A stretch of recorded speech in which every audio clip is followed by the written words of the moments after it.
بسم اللہ الرحمن الرحیم۔ السلام علیکم ناظرین گرامی، آج کی اس ویڈیو کے اندر ہم آپ کو ایک ایسا واقعہ بتائیں گے کہ شاید ہی آپ لوگوں نے اس طرح کا واقعہ پہلے کبھی سنا ہوگا۔ تو ناظرین گرامی، آج کی اس ویڈیو کے اندر ہم آپ کو بتائیں گے کہ ایک چور جب چوری کرنے کی غرض سے بادشاہ کے محل میں پہنچا تو بادشاہ سلامت نے اپنی بیوی سے ایسی کیا باتیں کی کہ چور چوری کرنے سے پہلے ہی گھر واپس آ گیا۔ پھر چور نے ایسا کیا عمل اختیار کیا کہ بادشاہ کی بیٹی سے اس کی شادی ہو جائے۔ تو ناظرین گرامی، یہ تھی آج کی ہماری ویڈیو۔ تو چلتے ہیں ویڈیو کی جانب۔ میرے شیخ و مرشد حضرت مسیح الامت رحمت اللہ علیہ نے ایک واقعہ سنایا تھا کہ کسی زمانے میں ایک چور تھا۔ وہ ایک بادشاہ کے محل میں چوری کرنے کے ارادے سے گیا۔ رات کا وقت تھا اور محل کے ایک کمرے سے بادشاہ اور اس کی بیوی کی گفتگو کی آواز آ رہی تھی۔ وہ کھڑے کھڑے ہو کر ان کی باتیں سننے لگا۔ اگرچہ ایسا سننا ناجائز ہے، حرام ہے، چوری ہے، لیکن چور چوری ہی کرنے آیا تھا تو اسے سننے میں کیا معنی ہو سکتی ہے؟ آخر کو وہ چور ہی تو تھا۔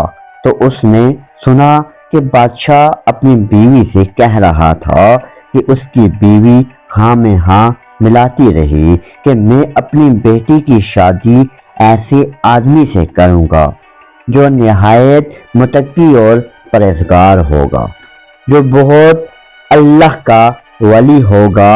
میں میری بچی کی کسی اور سے شادی نہیں کروں گا۔ جب چور یہ بات سن رہا تھا تو اس کے دل میں آیا کہ کیوں نہ میں ہی کچھ ایسا بن کر دکھاؤں، میرے ہی ساتھ شہزادی کی شادی بادشاہ کر دے۔ دل میں ایک حرص پیدا ہو گئی۔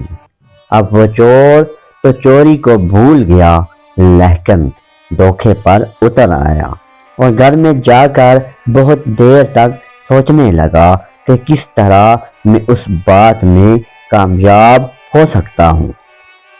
تو ایک تدبیر اس کی سمجھ میں آئی کہ شاید بادشاہ کے محل کے قریب ایک مسجد بنائی جائے۔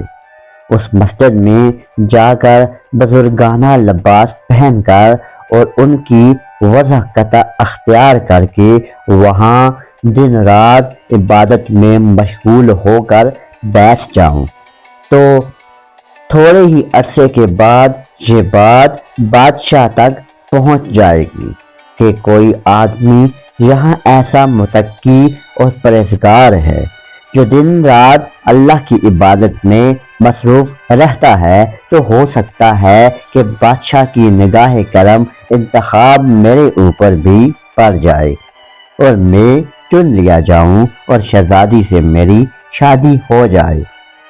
بھائیو، یہ اس کا ایک نہایت حقیر اور ذلیل دینوی مقصد تھا جس کے لیے اس نے یہ ارادہ کیا، اور وہ اس نے اپنے پروگرام کے مطابق بزرگانہ لباس اور شاک و پوشاک وضاحت اختیار کر کے اس مسجد میں جا کر نمازوں پر نمازیں، ذکر و تلاوت، مراقبہ سب شروع کر لیا۔ اب زمانہ چلتا رہا، لوگوں میں شہرت ہوتی گئی کہ کوئی اللہ کے بہت بڑے ولی یہاں آ گئے ہیں جو دن رات عبادت کرتے ہیں۔ اب اس کی وجہ سے لوگوں کی آمد و رفت کا ایک سلسلہ شروع ہو گیا، یہاں تک کہ بادشاہ تک خبر پہنچ گئی کہ یہاں کوئی اللہ والے آ کر بیٹھے ہیں۔ تو نوجوان لیکن زاہد و عبادت میں لاجواب و تقوی و طہارت میں بے نظیر، جب بادشاہ کو یہ بات معلوم ہوئی تو اپنے ارادے کے مطابق غور و فکر شروع کر دیا کہ شہزادی کے متعلق جو سوچا تھا اس کے لیے اسی کا انتخاب کر لیا جائے۔ بادشاہ نے اس سلسلے میں گفتگو کے لیے ایک وزیر کو بھیجا وزیر اس شخص کے پاس مسجد میں پہنچا اور اس نے بادب اس سے کہا کہ میں آپ کی خدمت عالیہ میں بادشاہ جہاں کی پناہ کی طرف سے آیا ہوں ایک پیغام لے کر۔ اس نے کہا کیا پیغام ہے؟ وزیر نے بتایا کہ بادشاہ نے کئی سال پہلے یہ فیصلہ کر لیا تھا کہ اپنی لڑکی کا نکاح ایک ایسے شخص کے کریں گے جو بڑا ہی متقی اور پرہیزگار ہوگا، اللہ والا ہوگا، اور وہ اس کی تلاش میں تھے۔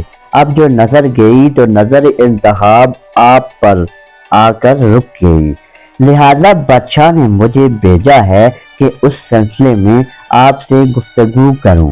اگر آپ اس کے لیے تیار ہیں تو فرمائیے، اگلی نشست کے اندر میں اس سلسلے کی کوئی کارروائی آگے بڑھائی جائے گی۔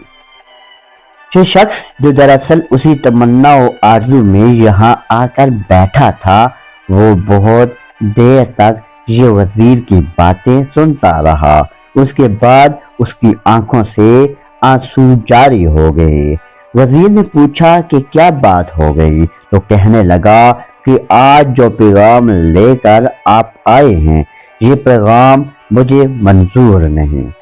وزیر نے کہا کہ کیوں منظور نہیں؟ اس نے کہا کہ دیکھیے میں صاف صاف بات آپ کو بتانا چاہتا ہوں کہ دراصل میں ایک چور تھا اور میں بادشاہ کے محل میں چوری کے ارادے سے ایک مرتبہ گیا تھا۔ پھر جو کچھ بھی ہوا اس نے اس کو سنایا اور اس کے بعد اس چور نے کہا کہ میں نے تو یہ وضع کرتے اسی حس کی وجہ سے اختیار کی تھی، لیکن میں یہاں آ کر بیٹھا تو خدا نے مجھے اپنا بنا لیا۔ اب بس اس کے بعد مجھے کسی کی ضرورت نہیں ہے۔ اللہ اکبر۔ جب عبادت عبادت ہو جائے، نماز نماز ہو جائے اور ذکر ذکر ہو جائے اور ہماری دیگر عبادتیں واقعی عبادتیں ہو جائیں تو بے شک یہ نمازیں اور عبادتیں انسان کو برائیوں سے روکتی ہیں۔ والسلام۔ انشاءاللہ پھر ملاقات ہوگی ایک نئی ویڈیو کے ساتھ، تب تک مجھے اجازت دیجیے گا۔ اللہ نگہبان۔